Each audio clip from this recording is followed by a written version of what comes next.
গাড়ল পালন বর্তমানে পশুপালনের মধ্যে অত্যন্ত লাভজনক একটি পেশা। সাধারণ ভেড়ার তুলনায় গাড়ল অনেক বেশি কষ্ট সহিষ্ণু এবং এদের রোগ প্রতিরোধ ক্ষমতা বেশি। সুন্দরবন অঞ্চলের এই প্রাণীটি এখন সারা দেশেই জনপ্রিয়তা পেয়েছে। গাড়ল পালন পদ্ধতি, হাউজিং এবং ম্যানেজমেন্ট। গাড়ল পালনের প্রধান শর্ত হল সঠিক বাসস্থান ও পরিচর্যা। মাচা পদ্ধতি, হাউজিং অন স্ল্যাটেড ফ্লোর। গাড়লকে স্যাঁতস্যাঁতে বা কাদাযুক্ত স্থানে রাখা যায় না, তাই মাটি থেকে 3-4 ফুট উঁচুতে বাঁশ বা কাঠ দিয়ে মাচা তৈরি করে সেখানে গাড়ল পালন করা সবচেয়ে ভালো। এতে এদের ঠান্ডা লাগে না এবং কৃমি ও চর্মরোগ কম হয়। আলো বাতাস, খামারে পর্যাপ্ত আলো বাতাসের ব্যবস্থা রাখতে হবে। শীতকালে সরাসরি ঠান্ডা বাতাস যেন না লাগে সেদিকে খেয়াল রাখতে হবে।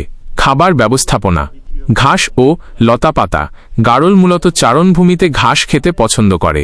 এরা সব ধরনের ঘাস, গাছের পাতা যেমন কাঁঠাল পাতা, ইপিল খায়।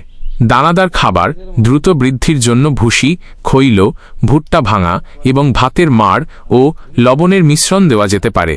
পানি, সবসময় বিশুদ্ধ পানি সরবরাহ করতে হবে। প্রজনন ও বাচ্চা উৎপাদন, রিপ্রোডাকশন। গাড়ল পালনের সবচেয়ে বড় সুবিধা হল এদের উচ্চ প্রজনন ক্ষমতা। বছরে কতবার বাচ্চা দেয়? গাড়ল সাধারণত বছরে 2 বার বাচ্চা দেয়। এদের গর্ভধারণ কাল প্রায় 5 মাস, 145-150 দিন। সঠিক পরিচর্যা পেলে 2 বছরে 3 বার থেকে 4 বার পর্যন্ত বাচ্চা পাওয়া সম্ভব। বাচ্চার সংখ্যা, সাধারণ ভেড়া সাধারণত 1টি করে বাচ্চা দেয়, কিন্তু গাড়ল একসাথে 2 থেকে 3টি, কখনো 4টি পর্যন্ত বাচ্চা দেয়।